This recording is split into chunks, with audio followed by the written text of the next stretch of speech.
What makes some portraits feel so alive? No matter how hard I tried, I could never capture this lifelike quality. My portraits always look like cartoons. Until I learned the power of edge control. So I'm going to show you why refining edges matters so much for realism and how you can use this technique to make your portraits look like they're about to step right off the canvas. So what exactly do I mean by edges? When you paint from life, you need to convert the three-dimensional world in front of you into flat shapes of colour that fit together on your canvas like the pieces of a jigsaw puzzle. The edges are the boundaries between these flat shapes. Here I'm simplifying my subject into just two main tones, the lights and the shadows. Once these shapes have been placed accurately, you can already start to recognise my model Joseph. But as you can see, my painting still appears completely flat. To make my image appear 3D and lifelike, I need to refine the borders between these shapes. How you handle these transitions is crucial for realism because they describe the structure and form of your subject, mimic the texture of different surfaces like hair or fabric, and most importantly,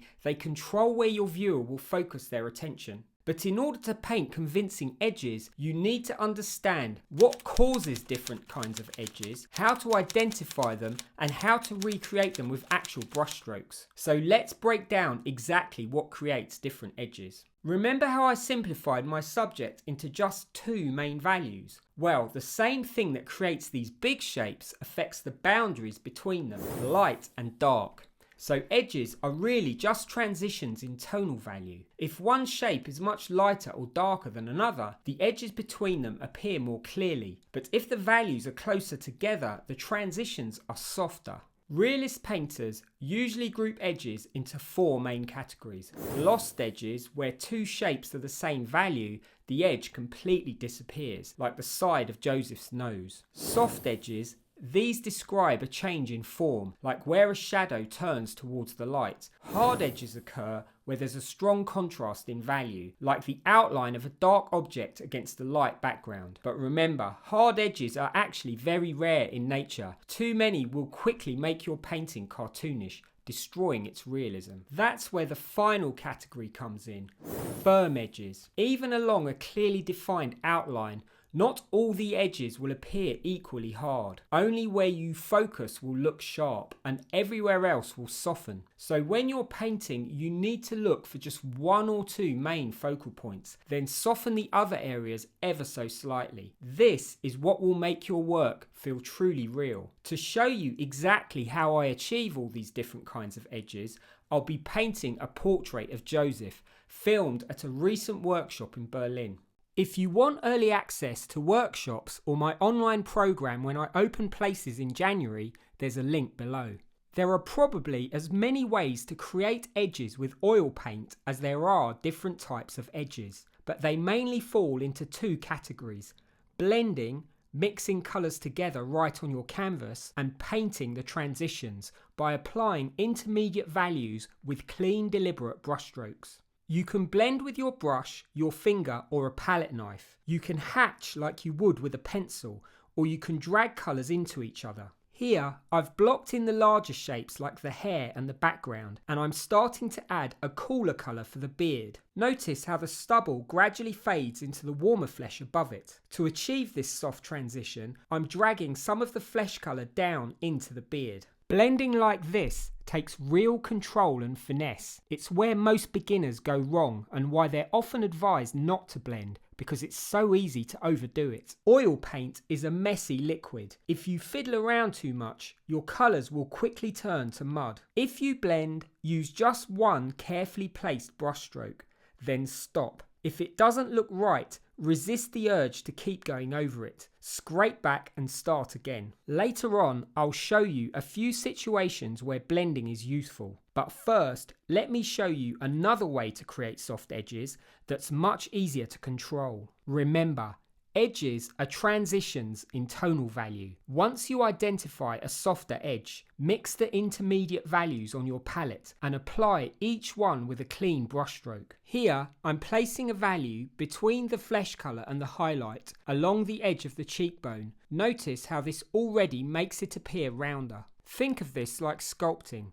First you carve out the big planes, then with each subtle shift in value you chisel away smaller and smaller planes to refine the form. If you want a smooth classical finish like a Bouguereau painting, add more shifts with smaller brushes. For a looser, painterly style, try to model the form with fewer, bolder brushstrokes using larger brushes. But remember, when artists talk about loose painting, they mean how it looks, not how it's done. Bold visible brushwork comes from deliberate control of value and edges, not freeing yourself up with wild random marks. Try to touch the canvas as little as possible. This takes real discipline. I still catch myself continually fiddling around as I edit these videos. It's painful to watch. Whenever you find yourself overworking, scrape back and try again. You'll often need several attempts before you get the edge just right, but each time you should need fewer brushstrokes. The old saying, less haste, more speed,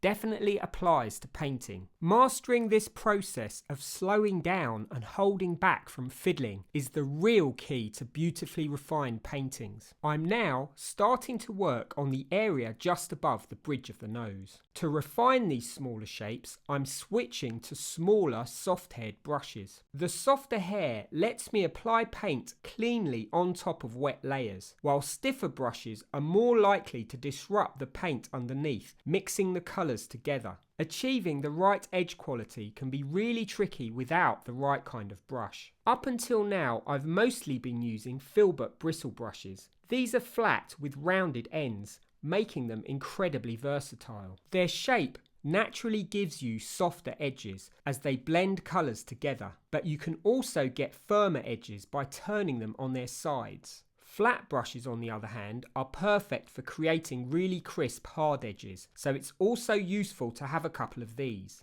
They're ideal if you want a more structural mosaic-like style, where each shift in value or plane has its own separate tile, a technique sometimes called a flat brush style. Try experimenting with different types. Once you find brushes that you like, you'll be surprised at how quickly your style evolves. Here, I'm starting to add small details to the eyes. How you paint these is absolutely crucial for creating the illusion of realism. The eyes are the main focal points, anchoring the viewer's attention and bringing together the whole portrait. But you need to be selective. If you add too many details, they'll distract from each other, destroying the illusion. A classic mistake is to stare into the eyes and paint everything that you see. Irises, pupils, highlights, eyelid creases. If you leave all of these with hard edges, your eyes will quickly end up looking cartoonish. Instead, squint and look for just one or two accents. In this case, the hardest edges are the fold of skin above the right eye and the highlight on the lower eyelid.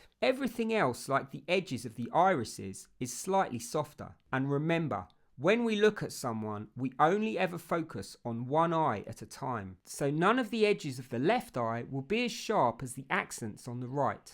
There are very few hard edges in nature, so use them sparingly. As a wise artist once said, the secret to realism is always knowing what to leave out. Once I finish the eyes, I'll start refining the area around the nose. Here, I'm placing the shadow created by the nasolabial fold, the fold of skin that curves down from the side of the nostril towards the corner of the mouth. The edge at the top of this shadow is soft where the flesh turns into the cheek. Because the value in between the shadow and the light is so narrow, it can be really fiddly to paint. Instead of trying to outline this edge with a thin line, I'm blocking in the whole shape with the edge colour first. I'm then placing the darker shadow inside it with a smaller brush. This makes painting the small transitions much easier. I'm using this same approach for the corners of the mouth, placing the whole shape with the edge colour, then adding the dark accent inside. These edges should always be soft, where the flesh curves away into the surrounding muscles. In fact, there are hardly any hard edges around the mouth. A common mistake is to leave outlines around the lips. making your sitter look like they're wearing lipstick. Softening the lips will instantly make your portraits more lifelike. After the mouth, I'm moving on to the jaw. It's always best to make sure all the features have been placed correctly before refining the outer edges of the face. You risk having to redo hours of work if something is off. There's nothing more frustrating than spending ages on a beautifully refined jaw only to realise the mouth was a bit too high. When refining the jaw, striking the right balance between structure and softness can be really tricky, especially with women. Softening it too much will make your sitter look heavier. Leave it too sharp and the portrait can feel unfinished. When you get it right, your viewers won't even notice the jaw, as their attention will be focused on the features. But if the jaw isn't well refined, it will distract from everything else. The other edges you need to pay attention to are at the hairline. Capturing the variety of hard and soft edges here is really important for creating the realistic appearance of hair, much more than painting individual strands. Instead of trying to paint each hair, which will end up looking like cartoon spaghetti, leave visible brush marks so the hairs of your brush mimic the texture of hair. You'll also notice shifts in colour temperature, warmer notes where the hair casts a shadow onto the skin, and cooler notes where the scalp is visible through the hair. As the hairline fades into Joseph's forehead, I see a colour that's cooler than the flesh but warmer than the hair itself, so I'm using a more saturated pink violet here. Often colours will look more intense where there's a more pronounced temperature shift. Next time you paint hair, look for these edges and colour changes. You'll be surprised how much more convincing it looks with very little detail. Next, I'm refining the left side of Joseph's face, which stands out clearly against the light background. But if I leave this edge hard all the way along, the face will look cut out like a drawing, not like a real person. In reality, we never focus on the whole outline at once. Some areas appear sharper than others. When I squint, the edge is hardest near the cheekbone, so I'll keep it hard here and I'll soften it a little down by the chin. I'll also lighten the shadow on the forehead, bringing it closer in value to the background so the edge appears softer. Here, I'm painting some of the background colour into the forehead, losing the edge completely just above the eyebrow. It's these lost and found outlines that will make your portraits feel really alive. Sometimes blending with your brush is the best way to soften edges like these, but try to do it with a single brush stroke. Don't fiddle around. If you mess it up, scrape it back and do it again. Remember, edges are just transitions in value, so it's often easier to apply the in-between values with clean brush strokes. But before you can refine edges, there's an even more fundamental skill you need to master: simplifying your subject into big shapes. Watch this video next to learn how.